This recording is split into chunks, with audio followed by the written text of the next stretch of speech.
Selamat pagi Bapak Ibu dan saudara-saudaraku, apa kabar pagi ini? Semoga kita semua tetap sehat dan selalu semangat berbahagia dalam anugerah Tuhan kita Yesus Kristus. Senang sekali saya menjumpai semua pendengar renungan pagi ini dengan sukacita. Kita di acara Renungan Pagi edisi 28 Maret 2022. Lukas pasal 15 ayat 7 berkata, "Aku berkata kepadamu, demikian juga akan ada sukacita di sorga, karena satu orang berdosa yang bertobat lebih daripada sukacita, karena 99 orang benar yang tidak memerlukan pertobatan." Sangat berharga. Saudara sekalian, pernahkah berpikir seberapa berharganya diri kita? Ada orang yang memang menganggap dirinya berharga karena punya banyak hal alias kaya. Ada juga merasa berharga karena ia sanggup melakukan sesuatu yang orang lain tak bisa lakukan, alias cerdas atau pintar. Ada juga yang merasa berharga karena status yang disandangnya. Dan di sanalah mereka meletakkan harga diri mereka. Saudara sekalian, tentu ini tidak salah. Namun ada sesuatu yang lebih penting dari hal ini. Saudara, seperti biasanya para pemungut cukai atau penagih pajak dan orang-orang berdosa biasanya datang pada Yesus untuk mendengarkannya. Demikian pasal 15 ayat 1. Namun kedatangan mereka tidak disukai orang-orang Farisi dan ahli-ahli Taurat. Karena itu dengan sinis berkata, ia menerima orang-orang berdosa dan makan bersama-sama dengan mereka. Sebab orang-orang Farisi dan orang-orang Taurat tidak bisa makan bersama para pemungut pajak di masa itu, sekalipun sesama orang Yahudi. Alasannya jelas, sebab mereka adalah orang yang bekerja pada pemerintah Romawi yang sedang menjajah bangsa Yahudi. Dan para pemungut cukai dianggap pro pada pemerintah dan sedang melawan bangsanya sendiri. Selain itu, mereka sering menagih dengan paksa dan melebihi yang seharusnya.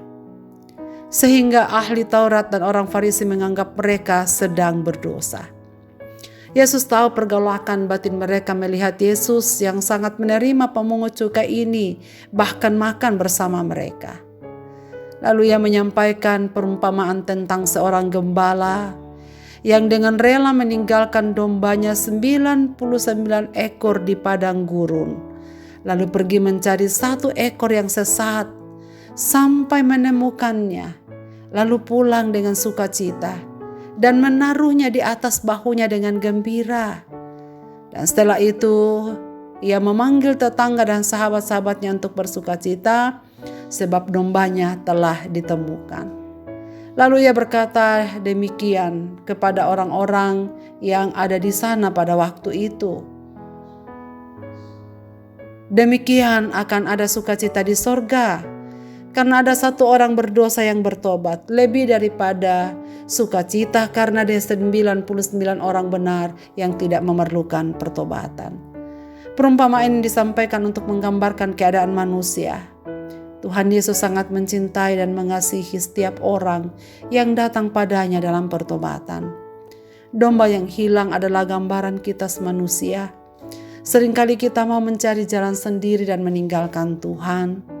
Seringkali mengingkari Tuhan yang amat mencintai kita. Kita meninggalkan kasih-Nya, jatuh dalam dosa, dan mau memisahkan diri dari Tuhan. Namun seperti gembala, Tuhan tak ingin membiarkan kita hilang dan tersesat. Sekalipun kita menghilang, ia tetap setia mencari dan menemukan kita. Sebab kasih-Nya pada orang benar dan pendosa tetaplah sama, tanpa pandang bulu. Allah benar-benar menghargai orang yang bertobat yang datang padanya. Saudara, bayangkanlah bagaimana ia bersuka cita menemukan domba itu, didukungnya, ditopangnya, dibawanya di atas bahunya dengan gembira. Gambaran tentang kasih Kristus yang telah menyelamatkan kita. Ia sangat menghargai setiap umatnya, walau sering memberontak, tapi kasih-Nya abadi. Ia berusaha mencari dan mencari sampai menemukannya. Saudara, bayangkan sekarang bagai domba yang nakal itu sekarang ada di pundak sang gembala. Dia tidak membenci, marah dan menolak umatnya yang nakal, tapi akan dicarinya dan digendongnya dengan baik. Dan inilah cinta Tuhan yang tak dapat diukur oleh kalkulasi manusia. Tuhan begitu mengasihi manusia karena ia sangat berharga di matanya. Jadi saudara sekalian, jangan minder, jangan rendah diri, jangan juga sombong. Sebab kita berharga karena kasih Kristus yang telah mencari dan menemukan kita, serta memelihara kita dalam kesetiaan sampai ia datang kedua kalinya. Saudara sekalian, jikalau Yesus menganggap setiap manusia sangat berharga di matanya, maukah kita untuk menjadi agen Allah untuk menemukan mereka? Sebagaimana Tuhan menganggap kita sangat berharga, biarkanlah mereka juga merasakan diri berharga di mata Tuhan. Biarlah kita menjadi alatnya di tengah-tengah dunia ini. Marilah kita berdoa. Ya Tuhan, kami bersyukur kepadamu pada pagi ini, karena kami berharga di mata-Mu. Sehingga sekalipun kami tersesat dan jatuh ke dalam dosa, Engkau tetap mencari dan menyelamatkan kami. Semoga Tuhan memberikan kami kekuatan untuk sanggup menghargai setiap diri kami dan berperilaku kudus, tidak cemar oleh karena dosa dan kegelapan. Dan kiranya Roh Kudus menolong kami supaya kami menjadi alat di tangan-Mu, menemukan mereka yang sedang tersesat dan datang kepadamu dengan sukacita dalam pertobatannya.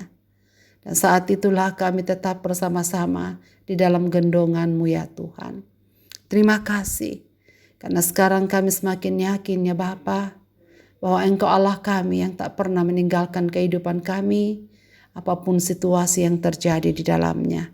Segenap pendengar renungan pagi ini dimanapun mereka berada, Tuhan berkatilah mereka di hari ini, tuntunlah mereka dalam segala kegiatan dan pekerjaan mereka, berikanlah penghiburan kepada mereka yang berduka, berikanlah kekuatan dan kesehatan baru kepada mereka yang sakit, dan berilah semangat kepada mereka yang sudah goyah. Kami rindu menikmati pemeliharaan-Mu di sepanjang hari ini, ya Gembala Agung kami. Dalam Kristus Tuhan kami berdoa. Amin. Selamat beraktivitas Bapak, Ibu, dan saudara-saudaraku. Tuhan Yesus memberkati kita sekalian dengan firman ini.